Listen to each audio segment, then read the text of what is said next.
ദൈവമേ നന്ദി എൻ യേശുപരാ.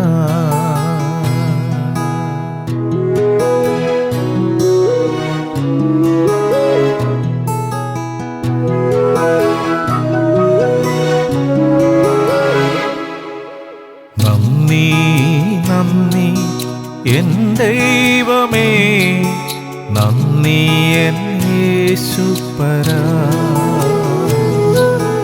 നന്ദി നന്ദി എൻ ദൈവമേ നന്ദി എൻ യേശുപരാ. എണ്ണമില്ലാതുള്ള നന്മകൾക്കും അത്ഭുതമാർന്ന നിൻ സ്നേഹത്തിനും, എണ്ണമില്ലാതുള്ള നന്മകൾക്കും അത്ഭുതമാർന്ന നിൻ സ്നേഹത്തിനും നന്ദി നന്ദി എൻ ദൈവമേ നന്ദി എൻ യേശുപരാ. നന്ദി നന്ദി എൻ ദൈവമേ നന്ദി എൻ യേശുപരാ.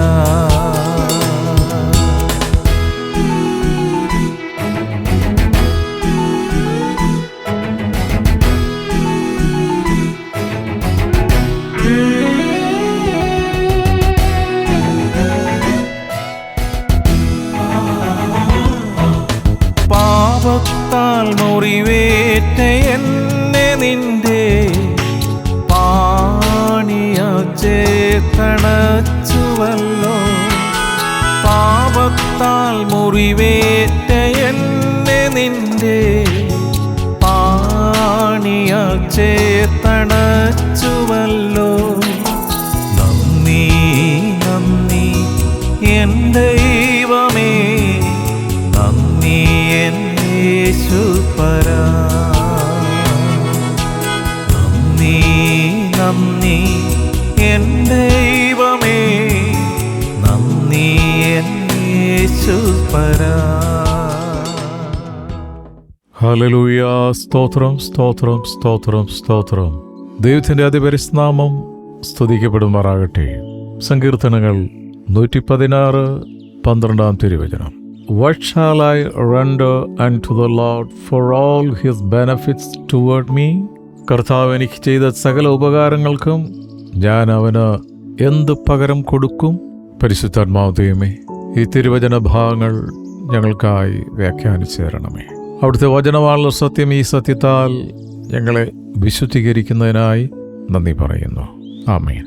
ദൈവം ചെയ്ത ഉപകാരങ്ങൾക്ക് നാം എന്തു നൽകും? നമ്മുടെ ജീവിതത്തിൽ ദൈവം നമുക്ക് ചെയ്തു തന്ന സകല ഉപകാരങ്ങളെയും ഓർത്താൽ നന്ദി പറയാൻ നാവും നാളും ആയുസ്സും മതിയാവുമോ? ജീവിതത്തിൽ എത്ര പ്രതികൂലങ്ങളിൽ കൂടി നാം കടന്നുപോയി. സ്വന്തക്കാരും സ്നേഹിതരും അപ്രതീക്ഷിതമായി കടന്നു വന്ന മഹാമാരിയിൽ ഭൂമിയിൽ നിന്ന് മാറ്റപ്പെട്ടപ്പോൾ അവരുടെ ശരീരം പോലും ഒന്ന് കാണാനാകാതെ മരണത്തിന് മുൻപിൽ പകച്ചുപോയ എത്രയോ ദിനങ്ങൾ അല്ലേ? യാതൊന്നും നമുക്ക് സംഭവിക്കാതെ ജീവൻ ലഭിച്ചത് ദൈവത്തിൽ നിന്നും നാം അനുഭവിക്കുന്ന വലിയ നന്മയല്ലേ?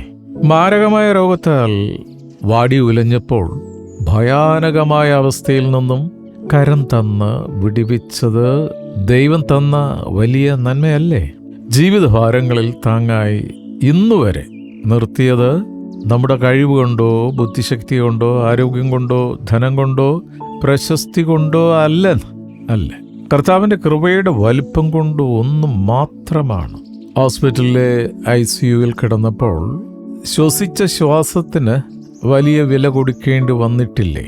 എത്ര വലിയ വിലയ്ക്കുള്ള ഓക്സിജനാണ് ദൈവം നമുക്ക് എന്നും ശ്വസിക്കുവാനായി ദാനമായി നൽകിയിരിക്കുന്നത്. എന്നും അത് അനുഭവിച്ചുകൊണ്ടിരിക്കുകയല്ലേ? ജീവിതത്തിൽ ദൈവം തന്ന നന്മകളെ അയവിറക്കുന്നത് നല്ലതാണ്. ദൈവം ചെയ്ത നന്മകളെ ദാവീദ് ഓർത്ത് എങ്ങനെയാണ് പാടിയത്? 116 സങ്കീർത്തനം 12 തിരുവചനം. കർത്താവ് എനിക്ക് ചെയ്ത സകല ഉപകാരങ്ങൾക്കും ഞാൻ അവന് എന്ത് പകരം കൊടുക്കും? Hallelujah. The greatest giving is thanksgiving. ദൈവത്തിന് നമുക്ക് കൊടുക്കാവുന്ന ഏറ്റവും വലിയ ഗിഫ്റ്റ് എന്ന് പറയുന്നത് നന്ദിയാണ്. നന്ദിയപ്പാ, നന്ദി. വീണ്ടും ദാവീദ് 103 സങ്കീർത്തനം 2 വാക്യത്തിൽ പാടിയത് ഇങ്ങനെയാണ്. വളരെ സുപരിചിതമായ തിരുവചനമാണത്. എൻ മനമേ കർത്താവിനെ വാഴ്ത്തുക, അവിടുത്തെ ഉപകാരങ്ങളൊന്നും മറക്കരുത്. എന്താണ് ദൈവം ചെയ്ത വലിയ ഉപകാരങ്ങൾ എന്ന് ദാവീദ് തുടർന്നുള്ള വാക്യങ്ങളിൽ നമ്മളെ പഠിപ്പിക്കുന്നുണ്ട്. 103 സങ്കീർത്തനം 3-4 വാക്യങ്ങൾ. അവിടുന്ന് നിന്റെ അകൃത്യമൊക്കെയും മോചിക്കുന്നു, നിന്റെ സകല രോഗങ്ങളെയും സൗഖ്യമാക്കുന്നു. അവിടുന്ന് നിന്റെ ജീവനെ നാശത്തിൽ നിന്നും വീണ്ടെടുക്കുന്നു. അവിടുന്ന് ദയയും കരുണയും നിന്നെ അണിയിക്കുന്നു. ഒരു പാക്കേജായിട്ട് നമുക്ക് ദൈവം നൽകുന്ന നന്മകളാണിത്. ദൈവം ചെയ്ത 6 വലിയ ഉപകാരങ്ങളെക്കുറിച്ച് നമുക്കൊന്ന് ധ്യാനിക്കാം, പഠിക്കാം, ചിന്തിക്കാം. 1, കരുണാസമ്പന്നനായ ദൈവം നമ്മെ സ്നേഹിച്ചു. ദൈവം നമ്മുടെ ജീവിതത്തിൽ ചെയ്ത ഏറ്റവും വലിയ ഉപകാരം കരുണാസമ്പന്നനായി ദൈവം നമ്മെ സ്നേഹിച്ചു എന്നതാണ്. നാം പാപിയായിരുന്നപ്പോൾ അവിടെ നമ്മളെ സ്നേഹിച്ചു. തെളിവ് യോഹന്നാൻ 3:16. തന്റെ ഏകജാതന പുത്രനിൽ വിശ്വസിക്കുന്ന ഏവനും നശിച്ചു പോകാതെ നിത്യജീവൻ പ്രാപിക്കേണ്ടതിന് ദൈവം അവനെ നൽകുവാൻ തക്കവണ്ണം എന്നെ സ്നേഹിച്ചു. ബ്രാക്കറ്റിൽ ലോകത്തെ സ്നേഹിച്ചു. ഇതിലും വലിയ ഉപകാരം മറ്റെന്താണുള്ളത്? അതുകൊണ്ട് ക്രിസ്മസ് ആഘോഷിക്കുമ്പം ഈ വചനം മറന്നു പോകരുത്. ആഘോഷിക്കുന്നതൊക്കെ കൊള്ളാം, ആഘോഷത്തിൽ നിർത്തരുത്, അനുഭവത്തിലേക്കത് കൊണ്ടുവരണം. രണ്ടാമത്തെ ചിന്ത നമ്മളിലേക്ക് കൊണ്ടുവരുന്നത് വലിയ രക്ഷ നമുക്ക് നൽകി. എബ്രായലേഖനം 2:4. നമുക്ക് ഉറപ്പിച്ചു തന്നതുമായ ഇത്ര വലിയ രക്ഷ നാം ഗണ്യമാക്കാതെ പോയാൽ എങ്ങനെ തെറ്റി ഒഴിയും? ഹല്ലേലൂയ. കാലിത്തൊഴുത്തിൽ പിറന്നു കിടക്കുന്ന യേശു ലോകത്തോട് വിളിച്ചു പറയുന്ന ഒരു സന്ദേശമുണ്ട്. മനുഷ്യ, നീ മഹാനാണ്.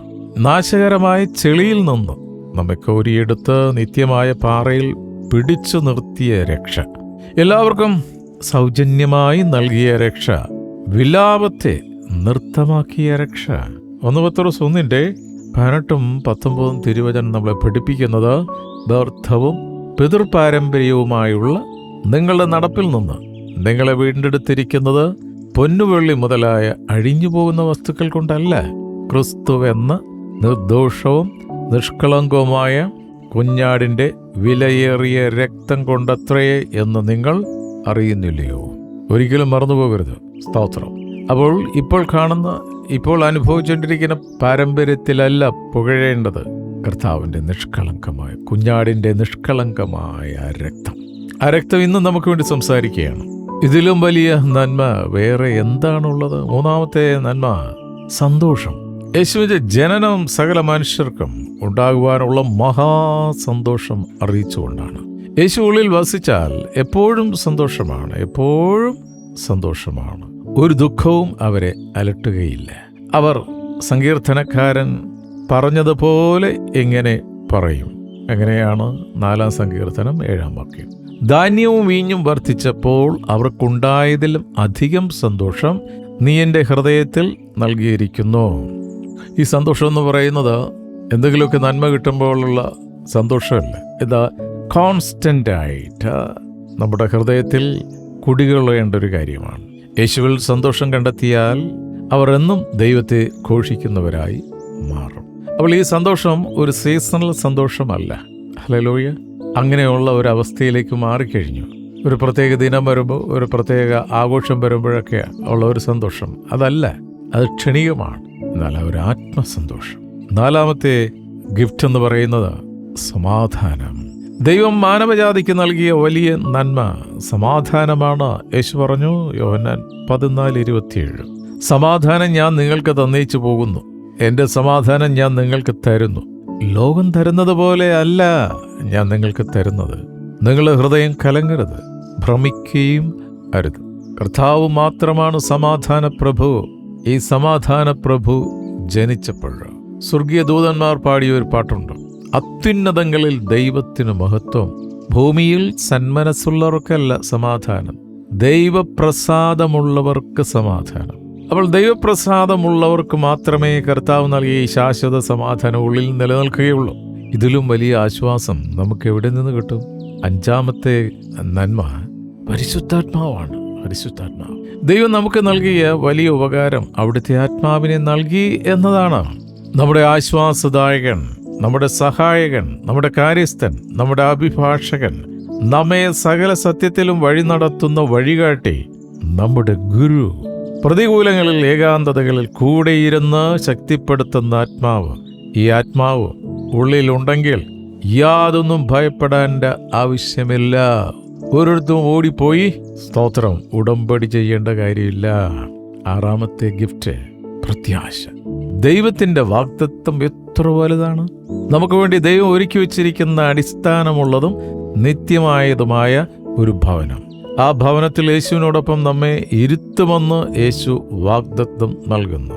ഇതിലും വലിയ സൗഭാഗ്യം മറ്റെന്താണുള്ളത്? യേശു നമ്മുടെ പ്രാണനെ മരണത്തിൽ നിന്നും, നമ്മുടെ കണ്ണിനെ കണ്ണീരിൽ നിന്നും, നമ്മുടെ കാലിനെ വീഴ്ചയിൽ നിന്നും രക്ഷിച്ചിരിക്കുന്നു. യേശു ചെയ്ത സകല ഉപകാരങ്ങൾക്കും നാം എന്ത് പ്രതിഫലം നൽകും? നാം യേശു നമ്മെ സ്നേഹിച്ച പോലെ യേശുവിനെ സ്നേഹിക്കണം. ദാവീദ് ദൈവത്തിന്റെ വലിയ നന്മകളെയും രക്ഷയും ഓർത്ത് പാടിയതിങ്ങനെയാണ്. 116 സങ്കീർത്തനം അതിന്റെ 13-14 വാക്യങ്ങൾ. ഞാൻ രക്ഷയുടെ പാനപാത്രമെടുത്ത് യഹോവയുടെ നാമം വിളിച്ചപേക്ഷിക്കും. യഹോവയ്ക്ക് ഞാൻ എൻ്റെ നേർച്ചകളെ അവൻ്റെ സകല ജനവും കാണുകെ കഴിക്കും. ഹല്ലേലൂയ. എപ്പോഴും സന്തോഷത്തോടെ, നന്ദിയുള്ള ഹൃദയത്തോടെ നമുക്ക് ജീവിക്കാം. ഈ വചനങ്ങളാൽ കർത്താവ് നമ്മളെ അനുഗ്രഹിക്കട്ടെ. പ്രാർത്ഥിക്കാം. നിത്യന് പരിശുദ്ധമായ ഞങ്ങളുടെ സ്വർഗീയ പിതാവേ, ഞങ്ങൾ ആയുസ്സിൻ്റെ ഒരു ദിനം കൂടെ കാണുവാൻ അവിടെ ഞങ്ങളെ അനുഗ്രഹിച്ചതിനായി സ്തോത്രം. അവിടുത്തെ പ്രകാരങ്ങളിൽ വീണ്ടും കടന്നു വരുവാൻ ഞങ്ങളെ ആകർഷിച്ചടിപ്പിച്ചതിനായി സ്തോത്രം. ഇന്ന് തിരുവചനം ശ്രവിച്ച ഓരോ മക്കളെയും അനുഗ്രഹിച്ചു പ്രാർത്ഥിക്കുന്നു. കുടുംബമായി ഞങ്ങളെ സമർപ്പിക്കുന്നു. ചേർന്ന് നിൽക്കുന്ന കൂട്ടായ്മകളെ ഓർത്ത് പ്രാർത്ഥിക്കുന്നു. ഞങ്ങൾ ഒരനുഗ്രഹമായി, ഞങ്ങളിലൂടെ അനേകർ അനുഗ്രഹം പ്രാപിക്കുവാൻ അവിടുത്തെ തിരുവുള്ളത്തിൽ ഞങ്ങളെ സൂക്ഷിക്കുന്നതിനായി സ്തോത്രം. വിശുദ്ധർക്ക് വേണ്ടി പ്രാർത്ഥിക്കണമെന്നുള്ള തിരുവചന പ്രകാരം ഞങ്ങൾ അന്യോന്യം പ്രാർത്ഥിക്കുന്നു. പ്രത്യേകിച്ച് വാത്സല്യത്തിലായിരിക്കുന്ന മാതാപിതാക്കളെ ഓർത്ത് പ്രാർത്ഥിക്കുന്നു. നരക്കുകളും ഞാൻ നിന്നെ ചുമക്കുമെന്ന് അരുളിച്ചത് കർത്താവേ, നിന്റെ ഉള്ളത്തിൽ അവരെ സൂക്ഷിക്കുന്നതിനായി സ്തോത്രം. നിന്റെ മഹാസമാധാനം അവരുടെ ഉള്ളിൽ നിക്ഷേപിച്ചിരിക്കുന്നതിനായി, പൂർണ്ണ സൗഖ്യവും വിടുതലും കൊടുത്തതിനായി നന്ദി പറയുന്നു. ഞങ്ങൾ തലമുറകളെ അനുഗ്രഹിക്കണം. മക്കൾ നിഗ്രഹിക്കപ്പെട്ട തലമുറകളായി അവിടുത്തോട് ചേർന്ന് നടക്കുവാൻ അവരെ സഹായിക്കണം. വരും ദിവസങ്ങളിൽ മക്കൾ അറ്റൻഡ് ചെയ്യുന്ന പരീക്ഷകളെ അനുഗ്രഹിക്കണമേ. അവരുടെ ബുദ്ധിമണ്ഡലത്തെ അനുഗ്രഹിക്കണമേ. സകല ഭയവും മാറിപ്പോട്ടെ. ചില കുഞ്ഞുങ്ങൾക്ക് ഉണ്ടാകുന്ന അസ്വസ്ഥത, ഓർമ്മ നിൽക്കുന്നില്ല, പഠിക്കുന്നതെല്ലാം മറന്നുപോകും. നിന്റെ കർത്താവിൻ്റെ നാമത്തിൽ അത്തരത്തിലുള്ള അസ്വസ്ഥതകൾ കുഞ്ഞുങ്ങളുടെ ജീവിതത്തിൽ നിന്ന് വിട്ടുമാറട്ടെ. ഞങ്ങൾക്ക് തന്നിരിക്കുന്ന സകല ഭൗതിക നന്മകൾക്കായി നന്ദി പറയുന്നപ്പാ. ആത്മീയ കൃപാവരങ്ങൾക്കായി സ്തോത്രം ചെയ്യുന്നു. ഞങ്ങളുടെ മാതൃരാജ്യം ഇന്ത്യ അനുഗ്രഹിക്കണമേ. ഇന്ത്യ അനുഗ്രഹിക്കപ്പെട്ട ഒരു രാഷ്ട്രമായി മാറട്ടെ. എല്ലാ സംസ്ഥാനങ്ങളെയും തിരുക്കരങ്ങളിൽ സമർപ്പിച്ച് പ്രാർത്ഥിക്കുന്നു. വിശേഷാൽ കേരളത്തെ ഓർത്ത് പ്രാർത്ഥിക്കുന്നു, കർണാടകയെ ഓർത്ത് പ്രാർത്ഥിക്കുന്നു, തമിഴ്നാടിനെ ഓർത്ത് പ്രാർത്ഥിക്കുന്നു, ബീഹാറിനെ ഓർത്ത് പ്രാർത്ഥിക്കുന്നു. അതുപോലെ കർത്താവെ മറ്റുള്ള എല്ലാ സ്റ്റേറ്റിനെ ഓർത്ത് പ്രാർത്ഥിക്കുന്നു. വിശേഷാൽ നിന്റെ മാറ്റമില്ലാത്ത തിരുവചന സത്യമായി ലോകത്തിൻ്റെ നാനാഭാഗത്തും പ്രവർത്തിക്കുന്ന വിശുദ്ധരെ ഓർത്ത് പ്രാർത്ഥിക്കുന്നു. ലോക സമാധാനത്തിന് വേണ്ടി പ്രാർത്ഥിക്കുന്നു. ഇസ്രായേലിനെ അനുഗ്രഹിച്ച് പ്രാർത്ഥിക്കുന്നു. അമേരിക്കയെ അനുഗ്രഹിച്ച് പ്രാർത്ഥിക്കുന്നു. ജർമ്മനിയെ ഓർത്ത് പ്രാർത്ഥിക്കുന്നു. ഓസ്ട്രേലിയ ഓർത്ത് പ്രാർത്ഥിക്കുന്നു. ചൈനയെ ഓർത്ത് പ്രാർത്ഥിക്കുന്നു. ആഫ്രിക്കൻ രാഷ്ട്രങ്ങളെ ഓർത്ത് പ്രാർത്ഥിക്കുന്നു. ഗൾഫ് രാഷ്ട്രങ്ങളെ ഓർത്ത് പ്രാർത്ഥിക്കുന്നു. ഉക്രൈനെ സമർപ്പിക്കുന്നു. റഷ്യയെ സമർപ്പിക്കുന്നു. കർത്താവേ, അവിടുത്തെ രണ്ടാമത്തെ വരവിൻ്റെ അന്ത്യനാളിലായിരിക്കുന്ന ഈ സമയത്ത് അവിടുത്തെ സമാധാനം ഞങ്ങൾ വസിക്കുന്ന ഈ ഭൂമിയുടെ മേൽ അവിടെ തരുന്നതിനായി സ്തോത്രം. വിവിധ മണ്ഡലങ്ങളിൽ യാത്ര ചെയ്യുന്ന മക്കളെ ഓർത്ത് പ്രാർത്ഥിക്കുന്നു. സുരക്ഷിതരായി അവരുടെ ഭവനങ്ങളിൽ എത്തുവാൻ സ്വർഗീയദൂതന്മാരുടെ കാവൽ അവരുടെ സഞ്ചാര മേഖലകളിൽ നൽകുന്നതിനായി സ്തോത്രം ചെയ്യുന്നു. ഇന്നത്തെ ദിനത്തിനായി നന്ദി പറയുന്നു. ഇന്നത്തെ ഞങ്ങളെ എല്ലാ ശുശ്രൂഷകളെയും പ്രവൃത്തികളെയും അനുഗ്രഹിച്ചിരിക്കാൻ നന്ദി പറയുന്നു. വിശേഷാൽ ഇന്നേ ദിനം കർത്താവിൽ ബർത്ത്ഡേ ആഘോഷിക്കുന്നവരുണ്ട്, വിവാഹ വാർഷികം ആഘോഷിക്കുന്നവരുണ്ട്. മക്കളെ എല്ലാം ഓർത്ത് പ്രാർത്ഥിക്കുന്നു. അവിടുന്ന് കൊടുത്തിരിക്കുന്ന വിശുദ്ധ കുടുംബജീവിതത്തിനായി സ്തോത്രം ചെയ്യുന്നു. അവിടുന്ന് കൊടുത്തിരിക്കുന്ന ദീർഘായുസ്സിന് നന്ദി പറയുന്നു. പ്രാർത്ഥനയെ യാചന കേട്ടിരിക്കാൻ നന്ദി അപ്പാ. യേശുവിൻ നാമത്തിൽ തന്നെ. ആമേൻ, ആമേൻ, ആമേൻ.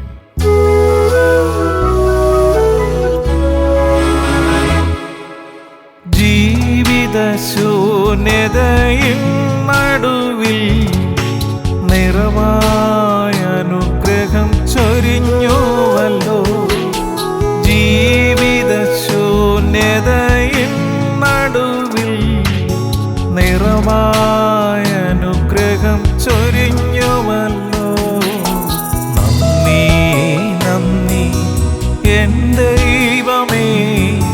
നന്ദി എൻ യേശുപരാ.